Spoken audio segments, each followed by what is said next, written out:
What's up, guys? Mickle here, and I think we all understand how powerful XRP could be in transforming our future financial system.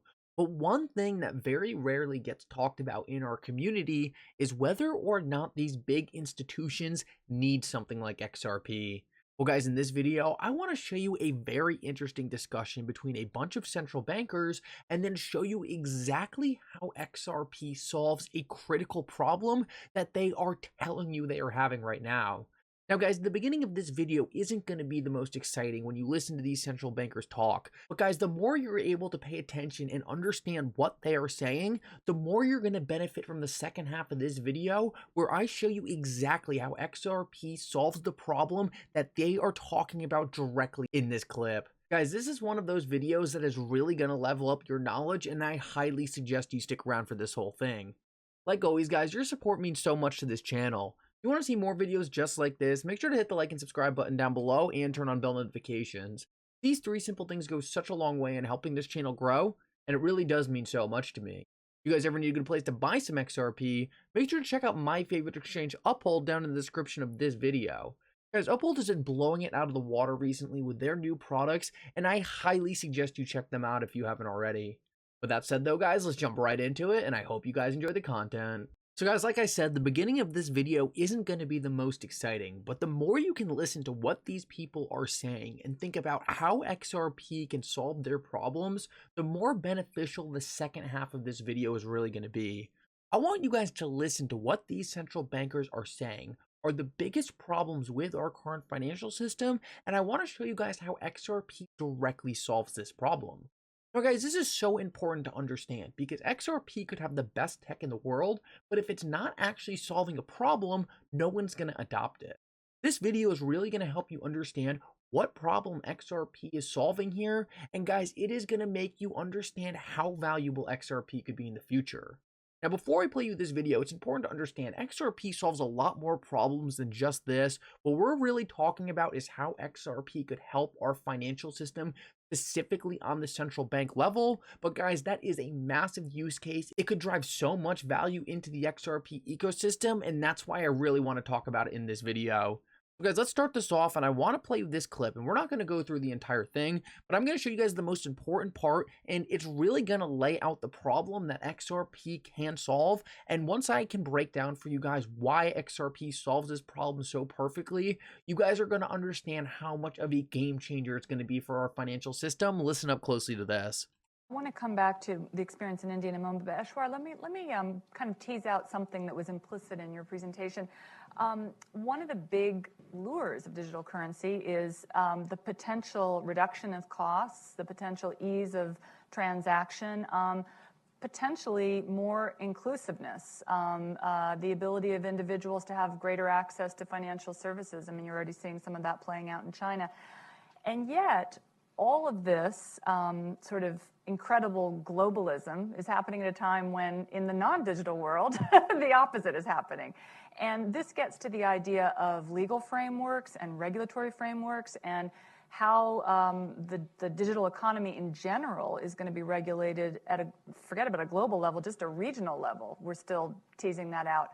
How do you bring all these things together as you're thinking from a central banker's point of view about how to move forward with digital currency?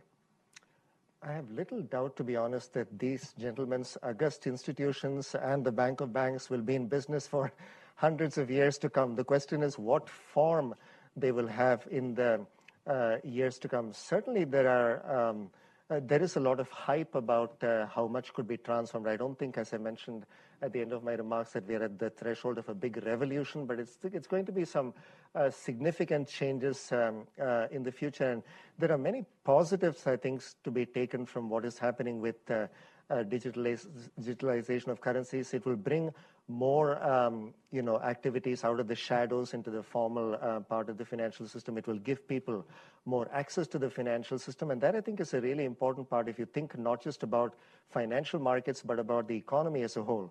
One of the reasons why, especially in emerging markets but in many other countries, we are seeing certain retrograde political forces gaining power is because many people don't feel connected to the economy, and I think connection to the financial system is a very important part of it.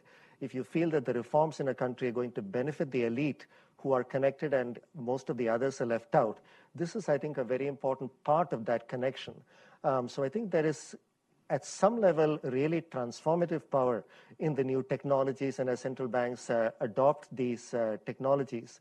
But I worry also about potentially downplaying certain aspects of what we are seeing in the world out there. That I think the trust is a really crucial issue.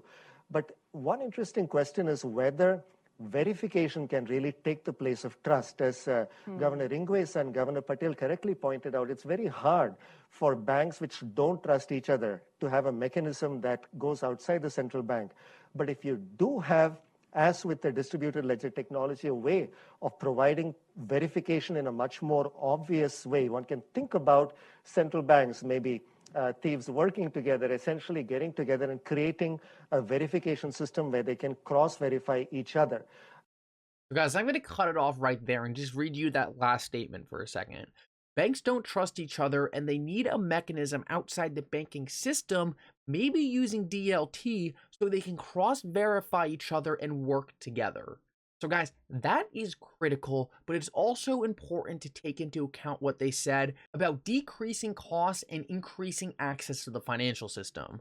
So guys, now I want to break this down in a very, very simple and easy graphic to understand, because I really do think this is going to be super helpful in just showing how XRP transforms the system.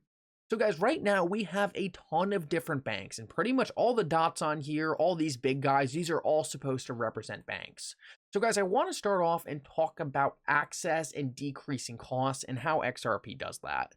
We're not going to talk about how XRP transactions are super fast and super cheap. I think that's obvious to everyone at this point. But guys, I want to talk about how these banks link together. Because right now, if this bank right here, this white one, wanted to link with this red one right here, they would create a connection to each other. But say this red bank right here wanted to connect to one of these smaller banks over here on the left. Well, this red bank would have to create its own connection to one of these smaller banks. Now, say one of these smaller banks then wanted to connect to this white bank over here. Well, then they would have to create their own independent connection all the way over here. And then say one of these smaller banks wanted to connect to this blue bank. They would have to create their own connection and go over here. But say one of these small banks also wanted to connect to one of these banks over here. They would have to create their connection. And guys, what you can see is we are making a mess of all these different webs. All of these banks would have to create their own connections to one another just to be in the same payment system. This is extremely ineffective. It doesn't make sense for all these banks to create all these different connections because, guys, banks are not technology firms. This is not what they want to be doing. Banks don't want to focus on building these rails because they have other things to focus about. But guys, take a look at this scenario.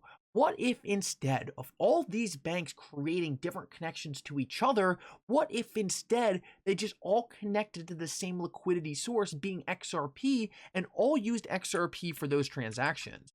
Well guys, if that was the case, all of these banks would only have to connect to XRP and then they would automatically all be connected to one another. This is by far the simplest solution for how to create an ecosystem of all the banks all in one place. Guys, this drastically decreases the amount of connections you have to have between every single institution. And rather than having a single bank have to make millions of connections to a whole bunch of different institutions, all they would have to do is hook up to the XRP ledger and boom, you would be connected to everyone. That is the internet of value. Rather than broadcasting information to everyone in your town and having to run around with a letter giving it to every single house, you just post something on Facebook and everyone sees it. It's the same exact concept. And I want to get into something else very important now, which is trust. Guys, trust is absolutely critical here. The fact of the matter is most banks all over the world do not trust each other. So this white bank right here might not want to send money to this red bank because maybe they don't trust each other. And this would be involved with that direct connection. Maybe they don't necessarily want to completely interact with each other because maybe they're worried about the business practices of the other bank. Guys, there are so many compliance headaches with financial institutions. Banks from different countries sometimes just can't interact with each other purely because the government said so. And guys, that problem gets scaled exponentially the more of these connections you have. But guys, if everyone was just linked to the same neutral settlement layer, being XRP, then it wouldn't matter what the other bank was doing. You would know as soon as you went to the XRP ledger, you would be on the same level playing field as everyone else on that system. Everyone would be playing by the same rules, and that drastically decreases the problem of risk. Not only that, because you're on a transparent public blockchain, everyone can see what's happening. So you don't have to trust the fact that the bank has the resources to send to you, you could see it on the blockchain.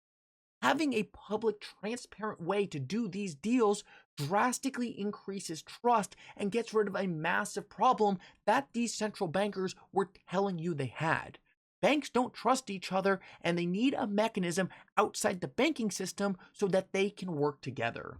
Guys, this is exactly what XRP offers, and in the meantime, it drastically decreases the complexity of creating these relationships between all the different banks, but it also drastically decreases the cost. You don't have to have all the different engineers all creating back-end solutions. You don't have to have an engineering team connecting your bank to 10,000 other banks out there. Instead, you just connect to the XRP ledger and you are connected to everyone. Guys, I hope this video really helps break down what problem the XRP ledger solves in the banking system. Guys, I think this is really important to understand, and I hope you have a better idea of how important XRP is to the system.